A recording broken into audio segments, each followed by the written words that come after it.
समस्त को सप्रेम जय जीवर कल्याण उद्देश्य आम समस्ते चिंतन करिवार अछि। ये संसार एक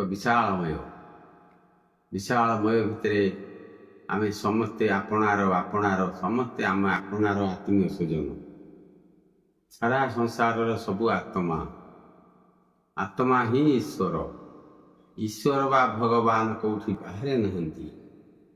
ईश्वर भगवान प्रत्येक मनुष्य भितर अछंती।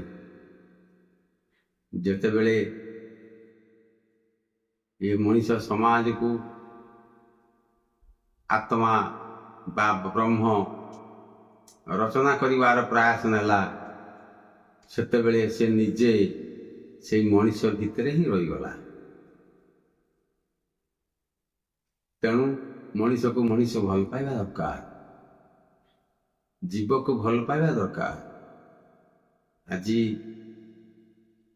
मनुष्य जदि कई शत्रु जने थाए से हूँ केवल मनुष्यर शत्रु अटे केवल मनुष्य। तेणु से मु तो जड़े मनुष्य शत्रु जड़े मनुष्य मु क्या सहित शत्रुता आचरण करी।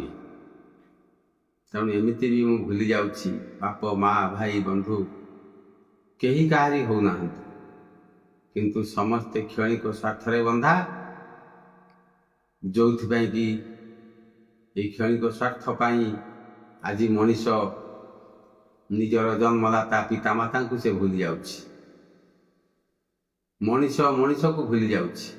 मनुष्य पाखरे मनुष्य पणिया ह्रास पाउछि जो कि मो भितर कहा प्रति शत्रुता आचरण तैयारी होउछि। संसार भितर मु जदि अच्छी कारण आत्मा को भल पाती किंतु आत्मा को भल पाइबा परिवर्ते मनुष्य काठ पत्थर जड़ को पूजा करुछि, जड़ को भल पाउछि। अनेक स्थान रे अनेक असहाय विकलांग निष्पेषित एमिति लोक बहुत अछंती हेले सेमाने ठीक भाव में ठुपे भल पानी मुदे पीवा पाऊ नथिला बेले आमे काठ पाषाण कादुओ मूर्ति पाखरे लक्ष लक्ष टंकार भोग सामग्री तैयारी कर दौरान। ये की विचित्र लीला।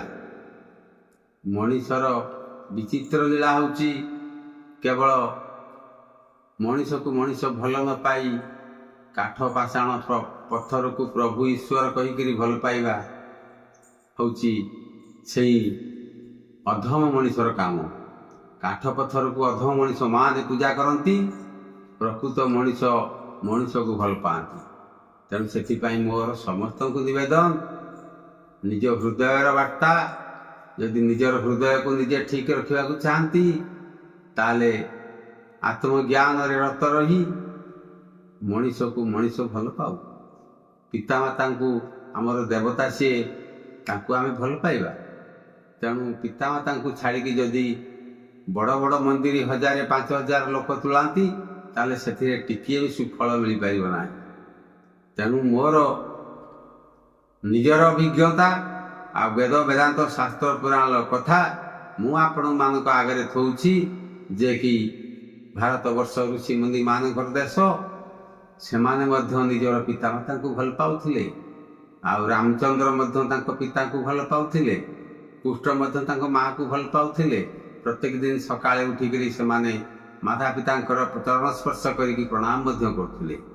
तेणु सेथिबाई जदि आमे उच्च होबाकू चाहती जदि भगवान आमे भगवान होबाकू चाहती आमे स्वयं भगवान चरण स्पर्श करिकी प्रणाम करनबार अछि। जय श्री।